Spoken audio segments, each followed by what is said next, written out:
What's happening, guys? May 29th, and I got a lot of stuff to cover today, so I'm going to talk quick and run through it. Number one, this dude, I'm going to butcher his name, Zbigniew Brzezinski died, and this is a really important death. He was a very prominent globalist. He actually started the Trilateral Commission with David Rockefeller. He passed away a couple days ago of unannounced causes, which is really interesting. They didn't exactly say how he passed away. They just say that he did. So we don't really know the details surrounding it. He could very well be gone. He could have just killed himself off in the media to escape somewhere. It doesn't really matter because this being reported is really big news. And I just wrote here along the lines of a video I did about a month or two ago. It's actually a pretty funny video. And I was talking about David Brock and Anthony Weiner being injured and having heart attacks and all these elites dying and stuff. They literally can't stay alive, especially in these new energies that are going on in the cosmos, this, age of Aquarius that we're moving into. If you live a negative lifestyle, that karma is just coming around so much quicker. I know you feel it in your life. Karma is just becoming almost instant these days. So if you live your life with a negative vibration, it's going to come right back at you. If you live positively and do what I call ride the wave instead of get sucked under it or let yourself get sucked under it, it's going to be easy for you. So make sure you ride the wave and live positively so stuff like this doesn't happen to you, or a lot of tension doesn't come along in your life per se. So awesome stuff there. I never like to say someone dying is awesome stuff, but there are certain peoples on this planet who would be much better off if we just send their souls right into the sun, right? So anyway, next up is Antarctica. So we had another Antarctic electromagnetic anomaly, okay? And this is actually the third one that's happened in the past month and a half. So the first one, and I reported on this on my channel, was on April 2nd. And it was just weird, just wave that a certain satellite, I believe it's called the Mimic satellite, M-I-C, caught this microwave frequency coming from Antarctica. And the second one, I actually didn't know about this until I was researching for this video. The second one happened on May 15th, and then the third one just happened a couple days ago on the 26th. Now, the estimation is that they're emanating from the Princess Elizabeth Station in Antarctica, which is almost right under South America. I'll put up a couple screenshots of it, but they're all kind of going off in the same direction, this microwave pulse. So, who knows? Who the heck knows what's going on there? But this does give some corroboration to a lot of the information surfacing about weird stuff going on in Antarctica, and especially in regards to certain research going on down there and certain bases that might be being built or being utilized, and especially around certain ancient civilizations. I know that's a lot. I'm going to link an Antarctica video that I just did a couple weeks ago down below, so if you want to catch up on that, you can. But weird stuff going on in Antarctica.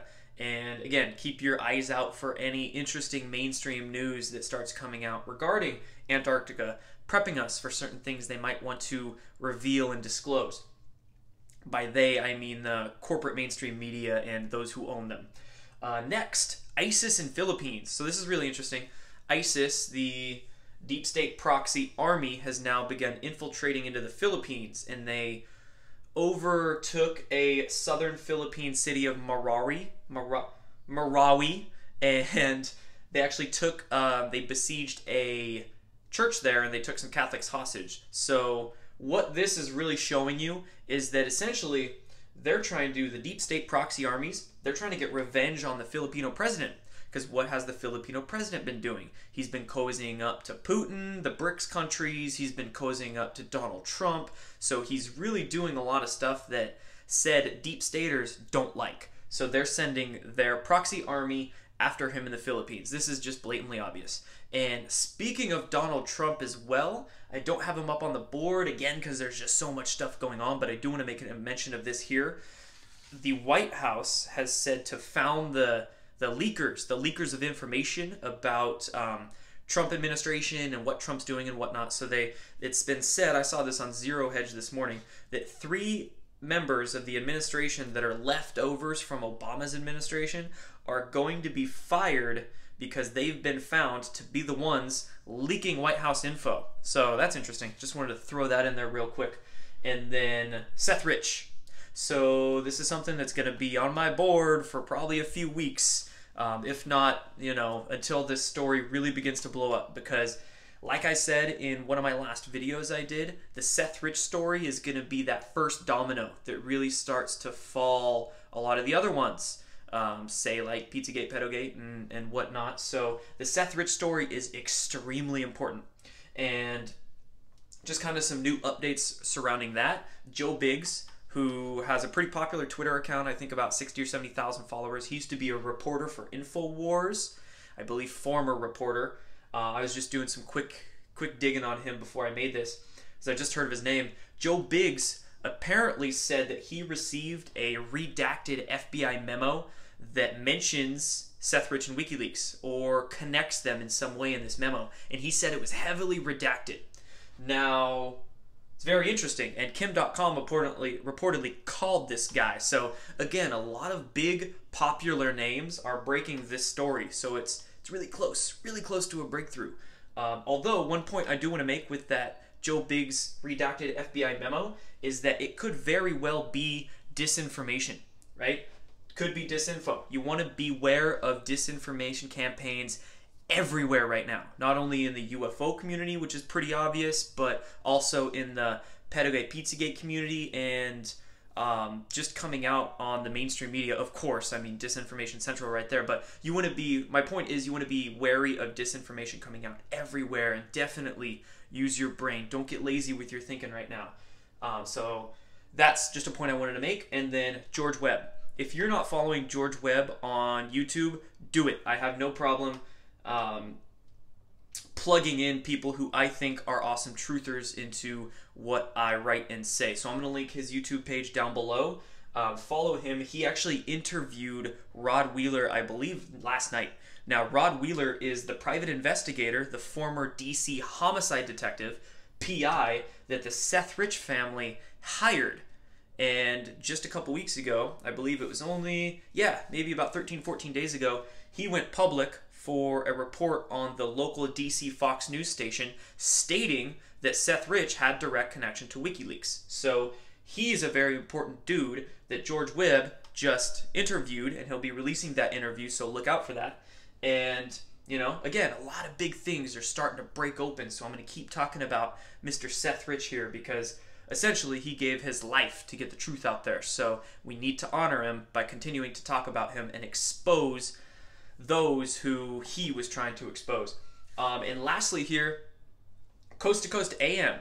This was really interesting. Someone forwarded this my way earlier this morning, and Coast to Coast AM, the radio program, was actually mentioned on Fox News. It wasn't Fox News, it was a Fox News program, but a program called The Real, which I'm not sure exactly what this is. I don't watch TV, but it looked to be just like some kind of talk show between a bunch of women, kind of like The View was my guess. But essentially, on The Real, one of the anchors mentioned that she watches this, between 2 and 4 in the morning, I watch this conspiracy radio show every day. It's called Coast to Coast AM and yada yada. Blew my mind. It blew my mind that she was actually talking about this on a Fox affiliate. And this is also interesting because what national news site, news agency tried to report on Seth Rich? Fox News. Fox News tried to report on Seth Rich right after Rod Wheeler went public, about 10 days ago, about 2 weeks ago. And Sean Hannity has also been taking a lot of heat because he tried to report on Seth Rich. And I believe in one of my recent updates, I kind of outlaid a few things that Fox News has been saying that's really freaking surprising.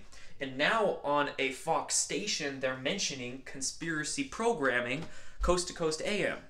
So again, my point here that I've been making in the last few updates is that believe that there could very well be white hats or positively aligned people infiltrating into various mainstream news organizations. And again, I used to hate Fox News 4 years ago. I used to think they were the worst of the worst. But now they've really been surprising me lately and have been saying a lot of things that surprise me. So again, don't just hate on Fox because they're mainstream. Really look at what they're saying. And I think we might start seeing a lot of truth begin to leak out, primarily through Fox News. So we're going to see a lot of, we're almost going to see like a civil war, if we aren't already, between the mainstream media organizations themselves, not just within the intelligence agencies. It's almost as if like this intelligence agency is using their media proxy while this one is using theirs. So you can see that war begin to play on the surface through MSN and CNN and Washington Post and Fox News, and then you can track that down into, okay, I mean, this is probably the people feeding them info, this is the people feeding them info. So again, when you're trying to understand what's going on in the geopolitical arena, always think deeper, deeper, deeper. Always layer your thinking down and try to imagine what's going on behind the scenes. So anyway, that's kind of a smorgasbord on my whiteboard of what's going on today on May 29th. And I got a lot more videos lined up for you guys. So thank you all for following along. Thank you all for your support, whether you support on PayPal or Patreon or just share my videos and shout me out on Facebook or YouTube or whatever it is. All you guys are awesome, and I'll be back soon.